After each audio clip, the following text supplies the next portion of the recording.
Bienvenida y bienvenido. Hoy nos metemos de lleno en el pensamiento de Albert Camus. Vamos a seguir un camino fascinante, ¿verdad? Desde esa idea del sinsentido de la vida hasta una ética basada en la solidaridad. Exacto. ¿Cómo pasar de la soledad del absurdo a un nosotros comprometido? Esa es la gran pregunta, sí. Partimos de esa sensación de absurdo, ¿no? El universo callado, Sísifo con su roca, un símbolo potentísimo. Totalmente. Y claro, Camus se enfrenta a un dilema clave. Si no hay, digamos, valores ya dados, trascendentes, ¿cómo fundamos una moral? ¿Cómo evitamos que todo se convierta en un todo vale o que justifiquemos la opresión? Para intentar entenderlo, vamos a apoyarnos en sus obras clave, ¿no? Sobre todo El hombre rebelde y La peste. Eso es. Veremos cómo la idea de rebelión es como la pieza central de su propuesta. Así que, vamos a ello. Venga. Empecemos por el principio, el absurdo. Lo de Sísifo es la imagen perfecta, ¿no? Sí, Condenado a empujar la roca para siempre y que siempre caiga. sí. Y siempre me ha llamado la atención eso que dice Camus, de que hay que imaginar a Sísifo feliz. ¿Es resignación o...? No, no es resignación. Yo creo que es más lucidez. Una lucidez desafiante. Ajá, Sísifo es feliz o puede serlo porque es consciente de su destino absurdo. Lo asume y sigue empujando. La dignidad está en la lucha misma, ¿sabes? En despreciar ese destino. entiendo. Pero es una victoria solitaria, ¿no? Es él contra el universo mudo. Ahí está. Es una respuesta individual. Y aquí es donde Camus da el siguiente paso, sobre todo en El hombre rebelde. Claro, porque si nada tiene sentido de por sí, pues eso podría llevarnos al nihilismo, a pensar que, bueno, si no hay Dios ni valores fijos, pues todo está permitido. Vale. Él argumenta que el simple hecho de rebelarse, de decir no a algo que consideramos inaceptable, piensa en el esclavo que por primera vez dice basta a una orden humillante. Mm, Ese no es solo negar, implica afirmar algo, afirmar un valor, un límite, algo que creemos que no debe ser traspasado, y no solo para uno mismo, sino potencialmente para todos. Me revelo, luego existo. Esa frase es potentísima. Cambia totalmente el pienso, luego existo de Descartes. Totalmente. Sugiere que nuestra existencia común, ese nosotros, no se descubre solo pensando, sino que se crea, se forja, en el acto de resistir juntos. Precisamente. El esclavo que dice no, según Camus, descubre en ese momento un valor, puede ser la dignidad, el respeto, que siente que pertenece a una comunidad humana. Ya, Ese no a la humillación es un sí a algo compartido.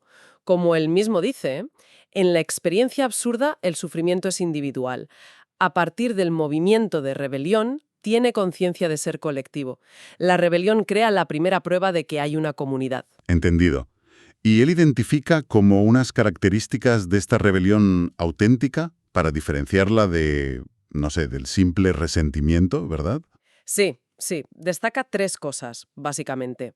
Primero, la intuición de un valor universal. O sea, la rebelión nace porque sentimos que hay algo en la naturaleza humana que compartimos todos que merece respeto. Vale. Segundo, la solidaridad. Al rebelarnos contra algo que nos oprime a varios, pues nos reconocemos, creamos lazos. La rebelión en su desarrollo es colectiva. Lógico. Y tercero, y esto es crucial, en Camus, el límite ético, lo que llama la mesura. La mesura. Sí. La rebelión auténtica tiene que ponerse límites a sí misma. Si lucho por mi dignidad, tengo que respetar la del otro. Él dice algo así como, todo lo que humilla la esencia del hombre, me humilla a mí. Esa idea de mesura, de límite, me parece clave para entender por qué critica tan duramente algunos movimientos revolucionarios de su tiempo. Absolutamente. Es que aquí traza una línea muy importante y muy polémica en su día, la diferencia entre la rebelión, que se mantiene fiel a esos orígenes y límites éticos, y la revolución histórica. Que según él, a menudo traiciona esos orígenes. Exacto. Critica cómo ciertas revoluciones del siglo XX, piensa sobre todo en el estalinismo, cayeron en lo que él llama el crimen lógico. El crimen lógico. ¿Qué quiere decir con eso exactamente? Pues se refiere a justificar medios terribles. El terror de Estado, las purgas, los campos. En nombre de fines abstractos, de un futuro supuestamente glorioso, la sociedad sin clases, el fin de la historia, la razón con mayúsculas. Ya veo. Se sacrifica la vida y la dignidad de la gente real, de la gente de ahora, en el altar de una utopía futura. Para Camus, eso es pervertir la rebelión original que nace justo para defender esa vida y dignidad presentes. Se pierde la mesura y el fin justifica cualquier medio, por inhumano que sea. Y claro, esta postura le trajo muchos problemas en plena Guerra Fría. Pienso en la ruptura con Sartre, que tuvo que ser muy dolorosa. Fue una de las grandes polémicas intelectuales del siglo XX, sin duda. Eran amigos, habían estado juntos en la Resistencia ¿Sí? y rompieron públicamente en 1952, justo después del Hombre Rebelde. La revista de Sartre, Les Temps Moderns, publicó una crítica, demoledora. ¿Acusándole de qué? De moralista. De moralista ineficaz, ¿sí? De esteta, de dandismo, de estar alejado de las luchas reales y al final de hacerle el juego a la reacción, a la derecha. Claro, porque Sartre en ese momento defendía un compromiso mucho más, digamos, radical. Aceptaba la violencia revolucionaria como necesaria, ¿no? Sí, Y veía en el bloque soviético, a pesar de todo, la única fuerza capaz de hacer avanzar la historia contra el capitalismo. eso es. Sartre decía que había que ensuciarse las manos por la eficacia histórica. Camus, en cambio, se negaba a elegir bando. Denunciaba todos los totalitarismos, de derechas y de izquierdas, porque ambos sacrificaban al individuo real en nombre de abstracciones. Defendía la mesura, ese límite ético infranqueable basado en la solidaridad concreta en el respeto a la vida ahora. Rechazaba totalmente esa adoración de la historia que justificaba crímenes presentes. Mencionaste antes su pensamiento del mediodía. ¿Puedes explicar un poco más qué implica eso en contraste con Sartre, quizá? Claro, para Camus, ese pensamiento del mediodía tiene que ver con la luz, la claridad del Mediterráneo que él tanto amaba, pero también es una metáfora. Ajá. Es una filosofía del equilibrio, del límite, de la belleza, de la solidaridad vivida en el presente. Se oponía a lo que él veía como filosofías nocturnas o del norte, más abstractas, más centradas en la historia con mayúsculas, que podían justificar la violencia por futuros absolutos. Ya. Era una apuesta por lo relativo humano frente a las verdades totalitarias, por la vida concreta frente a las ideologías que matan. Eran, dos visiones del compromiso totalmente irreconciliables. Una tensión que, la verdad, sigue muy presente hoy en día, ¿no? Hasta donde los fines justifican los medios. ¿Dónde está el límite? Exacto. Y fíjate, toda esta reflexión sobre la rebelión, la solidaridad, la mesura que desarrolla en El hombre rebelde, ya la había plasmado de forma literaria y potentísima unos años antes, en 1947, con La peste. ¡Qué novelón! La historia de Orán, esa ciudad cerrada por la epidemia, es mucho más que una crónica, ¿verdad? Es una alegoría brutal. Sin duda. La peste funciona como metáfora del mal en muchas formas. El mal físico, la enfermedad, la muerte absurda. Sí. El mal moral y político es una alusión clarísima a la ocupación nazi, a la peste parda que acababan de sufrir. Claro. Y también el mal metafísico, el sufrimiento sin sentido, que golpea a los inocentes. Orán se convierte en un laboratorio ético. Y los personajes son como arquetipos de las distintas respuestas posibles ante ese límite. Así es. Está el Dr. Ryu, que es el narrador, aunque no lo sepamos hasta el final. Él es la rebelión camusiana pura, ateo, práctico, centrado en su trabajo. Su motor no es una ideología, es la honestidad, dice él, la decencia de luchar contra el sufrimiento aquí y ahora. Porque es intolerable, sobre todo el de los niños. Dice que se niega a amar un mundo donde se tortura inocentes. Luego está Rambert, el periodista.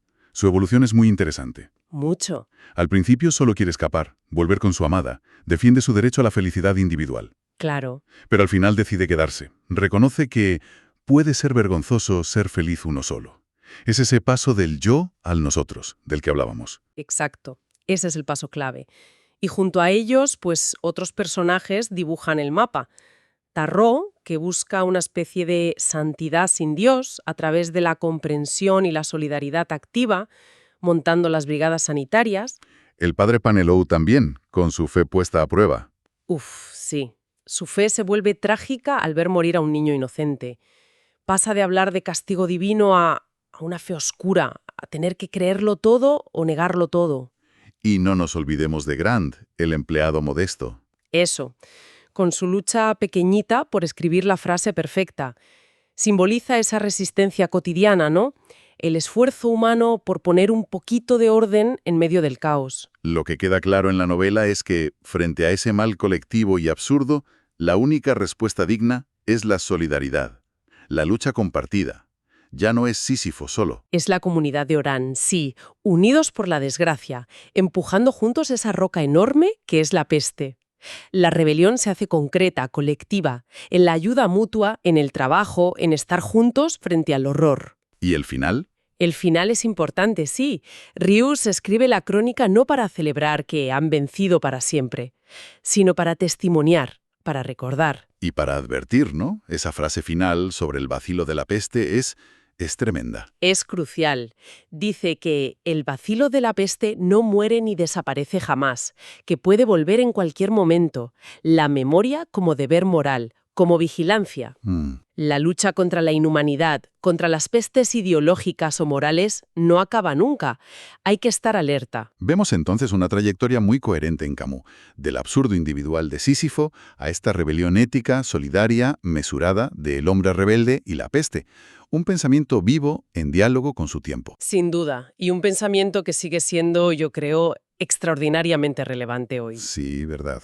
Ese énfasis en la responsabilidad, en la mesura frente a los fanatismos, en la solidaridad concreta con las víctimas de aquí y ahora, y el rechazo a las abstracciones que justifican la crueldad.